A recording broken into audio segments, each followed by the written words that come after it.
네, 안녕하세요. 동포세계 김용필입니다. 이 시간에는요, 이 법무부, 노동부 등 이 범부처, 이 정부가 합동으로 외국인 정책반을 구성을 했는데요. 그래서 그 정책 과제를 지난 7월 7일 발표를 했습니다. 그래서 법무부, 노동부 등 각 부처가 이 8일날 이 보도자료를 냈는데요. 그래서 외국인 정책, 그 재외동포 정책을 포함해서 어떻게 펼쳐나갈 것인지 이게 종합적인 그런 방안을 제시한 그런 보도자료였습니다. 그래서 주요하게 어떤 내용이 있는지 여러분들에게 좀 말씀을 드리고자 합니다. 이 법무부가 발표한 거는요, 이 전문 기술이 있는 중국, 구소련 지역의 우수동포에게 출신 국가에 따른 그런 구분 없이 재동포 자격을 부여해주는 한편, 이 재동포의 정체성 함량을 위해서 한국어 학습 등 평생교육 지원을 강화하겠다, 이런 내용을 발표를 했고요. 그리고 노동부는요, 이 방문 취업 허용 업종을 일일이 열거하는 포지티브 방식에서 허용 제외 업종을 결정하는 네거티브 방식으로 전환하겠다, 이렇게 밝혔습니다. 이번에 외국인 정책반이 정책과제로 발표한 내용 중에 이 재외동포, 동포와 관련된 주요 내용입니다. 그래서 이 내용을 좀 보면은요, 이 전문 기술이 있는 중국, 구소련 지역의 우수동포에게 출신 국가에 따른 구분 없이 재외동포 자격을 부여를 해준다. 그리고 재외동포의 정체성 함량을 위해서 한국어 학습 등 평생교육 지원을 강화하겠다. 지금 국가기술 자격증을 취득하고 있는 분들에게는 이 재동포 체류 자격을 부여를 해주고 있죠. 근데 아마 여기서 말하는 전문 기술은 단지 이 국가기술 자격증, 이 기능사 자격증 정도가 아니라 이 전문 기술, 대학 이상 이렇게 전문 기술을 받고 있는 이런 우수 동포를 얘기를 하는 것 같습니다. 그러게 이 사람들에게는 바로 이 재동포 자격을 그냥 부여를 해준다, 이런 내용인데요. 근데 요거는 기존에 이렇게 시행하고 있는 것이어서 사실 이게 뭐가 새로운 것이 뭐가 있는 건지 저는 잘 모르겠습니다.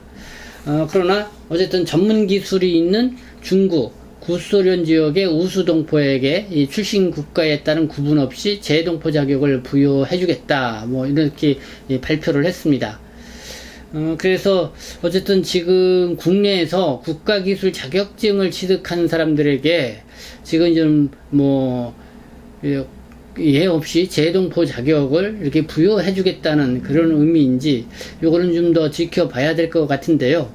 어쨌든 이 전문 기술이 있는 중국 구소련 지역의 우수동포에게 지금 재동포 자격을 부여해주겠다라는 요거를 다시 또 이렇게 정책으로 이렇게 내놔서 발표를 해서 좀 관심을 가졌습니다.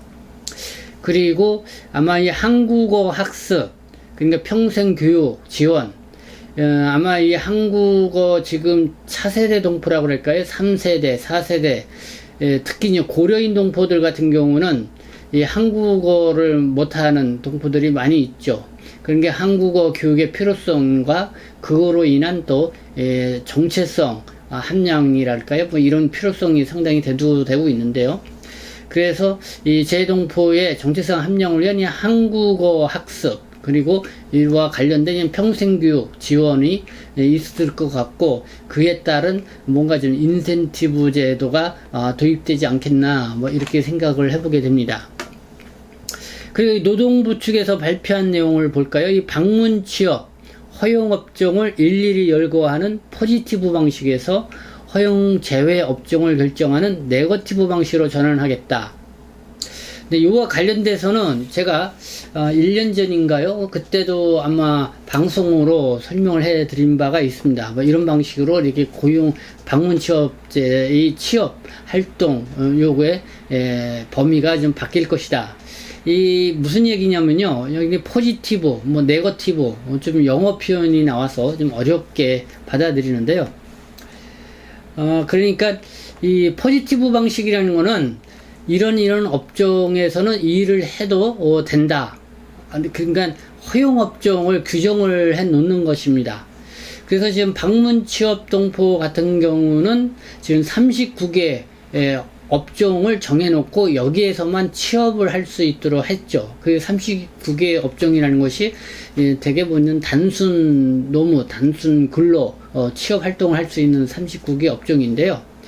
바로 이런 포지티브 방식, 그러니까 업종을 정해놓고 그 업종에서만 취업 활동을 할 수 있다라고 하는 이런 포지티브 방식이 아니라 이제는 이 네거티브 방식으로 전환을 하겠다는 것이죠.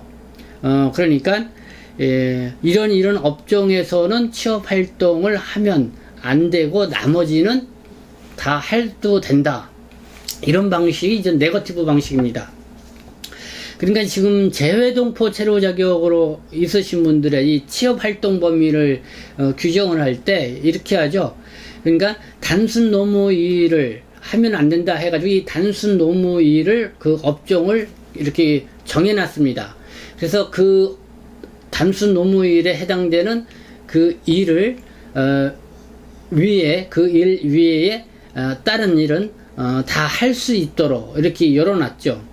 그러니까 이제는 이 방문 취업 H2 체류 자격의 이 취업 활동도 바로 이런 방식으로 이 재동포 체류 자격을 갖고 계시는 분들하고 마찬가지로 그런 방식으로 이제는 취업 활동 범위를 이렇게 이제는 허용을 하겠다. 그게 이제 네거티브 방식으로 전환을 하겠다. 이렇게 요번에 이 노동부가 이렇게 발표를 한 것이 주요 골자의 내용이었습니다. 지금 법무부, 뭐 노동부 이렇게 해서 각 부처가 지금 합동으로 이 인구정책 TF팀을 구성을 했습니다. 인구정책 TF팀.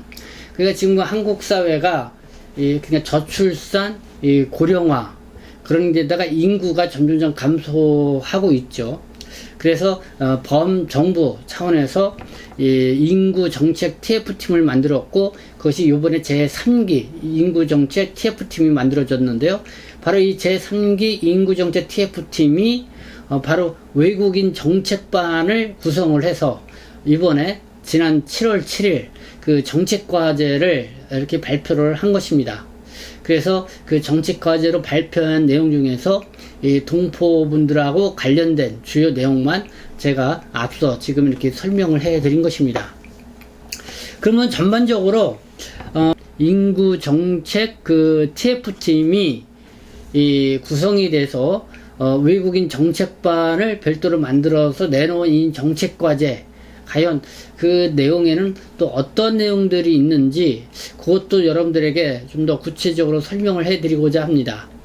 이 재동포, 그러니까 뭐 구소련 중국 동포나 어쨌든 이 동포와 관련된 그런 내용은 제가 앞서 설명을 해드렸고요. 그 외에 이제는 숙련 기능 인력 제도를 도입을 한다 이런 내용이 있습니다.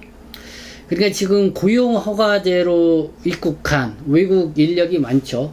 이 동포들은 방문 취업 체류 자격으로 단순 노무 일을 하고 있지만은 그 외에는 이제는 외국인들 같은 경우는 2-9 이 비전문 취업 비자를 갖고 한국에 들어오고 있습니다. 그래서 이런 사람들이 또 마찬가지로 이 방문 취업 동포들과 마찬가지로 뭐 3년 또는 1년 10개월 해서 4년 뭐 10개월 일을 하게 되면 반드시 출국을 해야 되는 그런 상황이 있죠. 그렇지만은 이들이 이제 숙련 인력이 됐을 경우에는 계속 그 숙련 인력이 기능 인력이 좀 필요로 하는 것이 많이 있죠. 그래서 이 사람들이 출국을 하지 않고 계속 전문직으로 취업 활동할 수 있도록 2-9에서 2-7 이라는 숙련 기능 인력 그 체류 자격으로 변경을 해줘서 장기 체류하면서 계속 취업 활동을 할 수 있도록 하는 숙련 기능 인력 제도를 좀 도입하겠다는 그런 내용이 있고요. 그리고 이제 정보통신 산업이라든가 이 첨단 기술 분야에서 그쪽에서 있는 뭐 전문가들과 했더니 원격 근무자 제도를 또 도입을 한다고 합니다. 그러니까 국내 기업에서 그 연계가 되어 있지 않고 그러니까 국외 그러니까 대한민국 땅 외 밖에서 뭔가 이 정보통신과 첨단 기술 분야와 관련돼서 원격으로 근무를 하면서 그쪽에서 소득을 발생이 된다. 그런 것이 이제는 인정이 돼서 그러면은 국내에서도 계속적으로 장기 체류할 수 있는 그런 비자를 이제는 신설해서 적용을 하겠다. 뭐 이런 내용입니다. 그래서 아마 요거는 이제 정보통신하고 첨단기술 분야의 우수 인재, 그러니까 국내 기업하고 지금 직접적으로 관련은 없지만은 이렇게 한국에 이 장기 체류할 수 있는 체류 자격을 부여해 줌으로 인해서 아마 국내에 있는 뭐 정보통신 IT죠. IT 산업화하고 첨단기술 분야 쪽하고 좀 연계해서 뭐 이렇게 활동을 할 수 있는 그런 기회의장을 마련해 주기 위해서 이렇게 좀 도입한 제도이다. 뭐 이렇게 이해가 됩니다. 그리고 이제는 유학생들, 한국에 유학을 많이 나오고 있죠. 물론 이제는 그 재외동포 자격을 갖고 있는 유학생들은 졸업을 하고 나서 계속 국내에서 취업 활동할 수가 있습니다. 그래서 뭐 연구원으로 또 대학 교수로 또 뭐 그 대기업 또 전문 직종으로 이렇게 진출해서 계속 취업 활동을 할 수가 있습니다. 그러나 이 동포 유학생들이 아닌 일반 유학생들 같은 경우는 졸업을 하고 나면은 출국을 해야 됩니다. 왜냐하면 계속해서 취업 활동을 할 수 있는 체류 자격으로 변경하기가 쉽지가 않기 때문에 그렇습니다. 근데 바로 이렇게 한국에 유학을 온 외국인 유학생들에게도 어느 정도 대학을 졸업하고 그리고 또 사회통합 프로그램을 좀 만들어서 그 프로그램을 이수를 하게 되면은 국내에서 한국에서 계속해서 정착해서 살 의지가 있다. 이런 거를 좀 평가를 하고 그래서 그 전문 분야에 따라서 취업 활동을 할 수 있도록 취업문도 열어주고 그리고 한국에 계속 영주 체류하거나 뭐 기화를 하거나 이런 식으로 계속 유도를 해주겠다라는 것이 이번에 제3기 인구정책 TF팀에서 외국인 정책반이 발표한 주요 내용입니다. 그리고 좀 더 뭐 그 내용들을 살펴보면은요, 뭐 이런 내용들도 있습니다. 뭐 이미 시행이 되고 있는 내용들도 있습니다. 그러니까 지금 코로나19 사태로 지금 E9 그 비전문 취업 체류 자격이나 방문 취업 체류 자격으로 있는 분들 같은 경우는 지금 1년간 더 취업 활동을 할 수 있도록 직권 연장을 해 주었죠.